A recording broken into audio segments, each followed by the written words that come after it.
Seekor katak yang terjebak di pipa atau saluran air, di mana seumur hidup dia puncak tertinggi dari pandangannya adalah seluas area yang dia tempati itu, yaitu seluas pipa itu.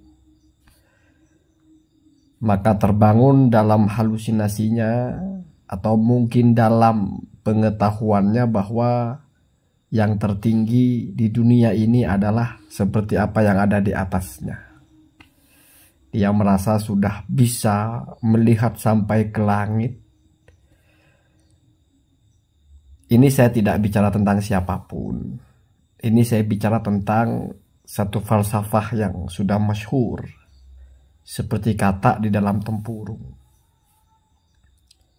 Ada arogansi, ada optimisme yang over, ada kepercayaan diri yang melampaui batasnya. Bagaimana bisa ada satu orang dengan jangkauan pengkajian yang semua orang bisa, dengan keluasan bacaan yang semua orang juga bisa mencapai itu, bahkan lebih dari itu, tetapi begitu berani memastikan sesuatu yang berlawanan dengan semua orang. Ini saya kira penyakit ya. Ini egoisme berbasis kesombongan. Ini adalah satu kecenderungan yang sudah keluar dari taraf berpikir normal. Aturan dunia ini tidak seperti itu, Mas Bro. Kita melihat orang-orang mencapai sesuatu itu, dia tidak arogan dengan isi kepalanya sendiri. Dia membuka semua kritik, dia membuka semua cakrawala, sehingga apa yang lahir darinya bukan sesuatu yang hanya benar menurut isi kepalanya sendiri. Ambil contoh kasus, salah satu dari pendiri madhab, yaitu Imam Malik. Beliau punya satu karya yang fenomenal sekali, yaitu kitab yang punya nama Al-Muwatta. Ini masyhur sekali riwayatnya, bahwa sebelum Imam Malik itu merilis kitabnya, beliau itu sudah mempresentasikan kitab itu kepada puluhan ulama. Coba perhatikan ini ucapan Imam Malik.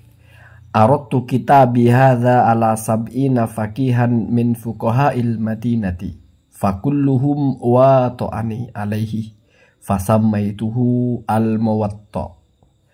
Aku telah mempresentasikan, mendebatkan, mempertentangkan kitabku ini kepada 70 ulama dari ulama-ulama fikih di Madinah. Dan semua mereka sepakat dengan kitabku ini, maka aku berilah nama kitabku ini dengan nama Al-Muwatta. Jadi wato'ah dengan wato'ah kan sama ya. Al-Muwatta itu yang diterima atau disepakati, kira-kira begitu. Itu Pak mentalitas ulama yang benar-benar ingin mencari kebenaran. Jadi ketika dia menyampaikan atau memiliki satu karya, dia presentasikan kepada para ahli, dia minta masukan kepada orang-orang yang mengerti di bidang itu, dia kajikan itu di depan forum-forum yang orang mengerti tentang itu. Ketika ada debat, ada kritik, ada perbaikan, ada saran, dia tampung. Kalau dia masih yakin dengan pendapatnya, dia bertahan di situ sampai ada final, sampai ada kesepakatan, baru dirilis. Sebetulnya gaya-gaya seperti ini dipakai dalam dunia modern, juga dipakai. Ketika orang selesai S1, Sebelum itu dia menulis skripsi. Dia menulis dengan bimbingan, harfan-harfan bahkan. Lalu dia diminta untuk mempresentasikan, diuji, dikritik, digempur. Kalau lolos, maka di launching skripsinya. Begitu juga tesis. Apalagi tesis ya. Yang nyidang itu doktor ya. Bisa jadi juga profesor. Begitu juga disertasi. Begitu juga jurnal misalnya. Atau paper misalnya. Ada yang mereview. Ada yang mentelaah. Sehingga tidak ada kebenaran itu muncul dari isi kepala sendiri. Di mana setiap dikritik, itu ditolak semua yang mengkritik. Dan dipresentasikan di depan orang-orang yang tidak mengerti tentang itu. Ini kecelakaan akademis sebetulnya. Sesuatu yang diklaim sifatnya ilmiah, tetapi tidak pernah dipresentasikan di depan para ahlinya. Ini masalah sebetulnya. Tanpa kita berpihak membela siapapun, ini sudah masalah di dasar. Apa iya mengajak orang-orang mengikut sesuatu yang dia saja yang merasa itu benar? Yang menolak nggak kaleng-kaleng. Tapi yang menolak itu salah semua. Seluruh dunia juga salah. Ini ada apa sebetulnya? Ada apa sebetulnya? Selevel ulama-ulama madhab saja tidak pernah ada narasi. Kalau ada orang tidak setuju dengan pendapat saya tetap tidak percaya dengan mereka. Saya tetap yakin ini yang benar. Enggak ada seperti itu, Pak.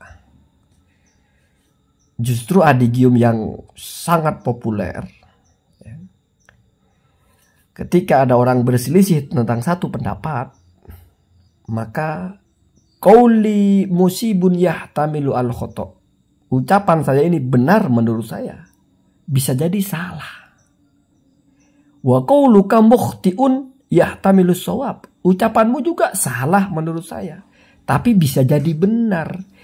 Inilah makanya perbedaan itu sehat, Pak. Walaupun ya ini berarti perbedaan yang seimbang, Pak. Bukan perbedaan antara ulama pakar dengan orang yang tidak tahu menahu tiba-tiba tidak setuju aja. Itu bukan perbedaan, Pak. Itu resek ya. Nggak ada kerjaan. Allahumma dina ahdas sabil.